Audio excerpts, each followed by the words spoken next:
Some parents do everything in their power to mitigate screen harms at home, but then their children go to school and they experience hours of screen time in the guise of educational technology, or EdTech. Whether that's in the form of iPads and Alexa voice assistants for nursery school children, learning systems like PowerSchool in primary school, or Google Classroom on secondary school devices, who has proven that this deluge of screen education is what's best for our children? No one has. If we step back and view this state of affairs through a compassionate lens, it's fairly understandable. Let's wave aside the fact that only 7% of UK edtech companies have conducted randomized controlled trials, and just 12% have used third-party certification. Let's put these pesky facts aside. At the beginning, these products seemed futuristically exciting. Well-intentioned schools spent fortunes buying and implementing the latest software and trained their teachers in how to use it.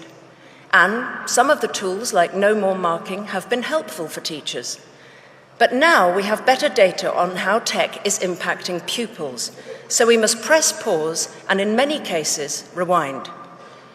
The Karolinska Institute in Sweden recently published research concluding that there's clear scientific evidence that tools impair rather than enhance learning. Sweden has taken note and been the first country to kick tech out of the classroom, reinvesting in books, paper, and pens.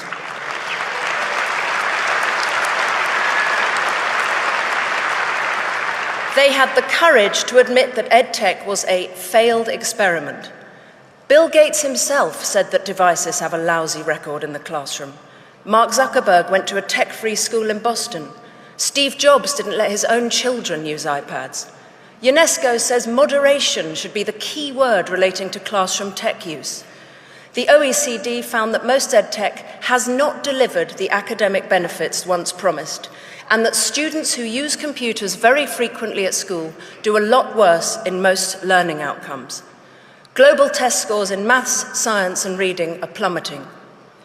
I've personally spoken to teachers in British state schools who've acknowledged that classroom tech has hampered the progress of many of their pupils, and the huge boom in tutoring among private school children points to the fact that they're not learning well in school either. So why are we getting so overexcited about EdTech here in Britain?